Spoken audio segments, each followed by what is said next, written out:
Well, remember this from yesterday's inauguration as well.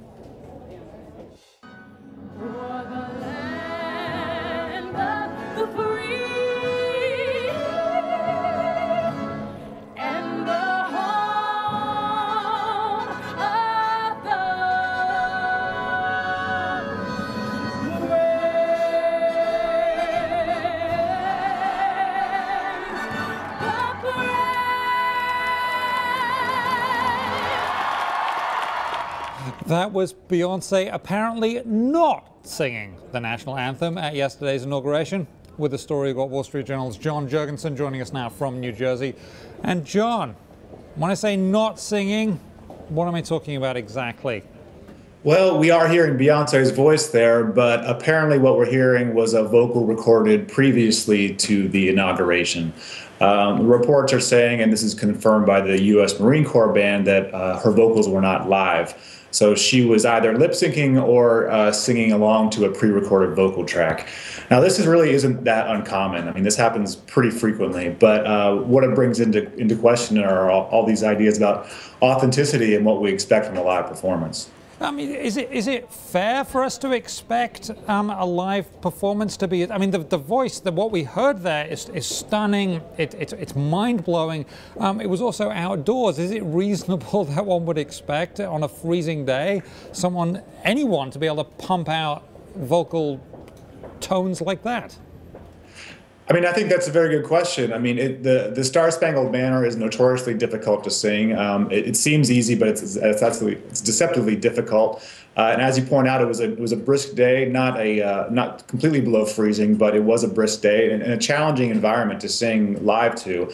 And so I don't think anyone would falter for doing that. I think the thing that most people seem to be upset about is they seem as if they think that there's some sort of trick being played upon them. It's obvious that she did sing the Star-Spangled Banner, as she's done many times before, but people seem to be taking up the idea of whether this was an honest performance. Well, I mean, yeah, like you said, it's clearly her voice. Now, how do you think she's feeling after being outed by the Marine Corps band?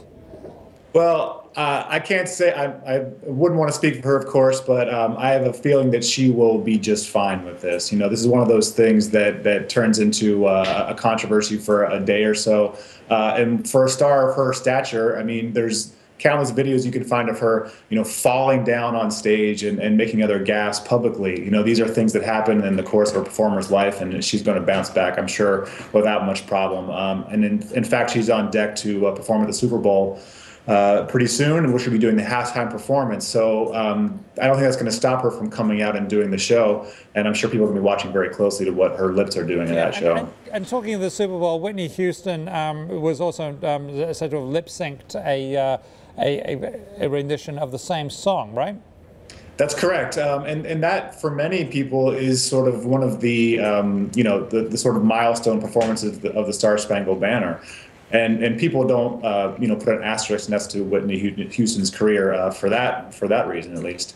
It's one of those things that I think people underestimate the challenges, as you pointed out earlier, to performing these songs and performing them live in a place that isn't designed for a vocal performance. You know, there's echoes, there's chill, and there's the tricky nature of the song itself. So it's not easy. But I guess the question is whether would people rather have the foreknowledge of knowing that a lip sync was about to happen?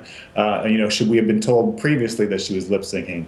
I mean, that's an open question. I think people would not necessarily want to know that either.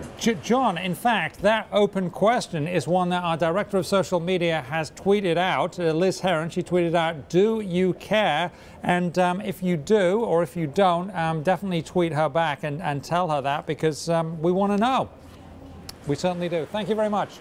John Jurgensen of the Wall Street Journal, we appreciate your time today, and you can read more on that on WSJ.com.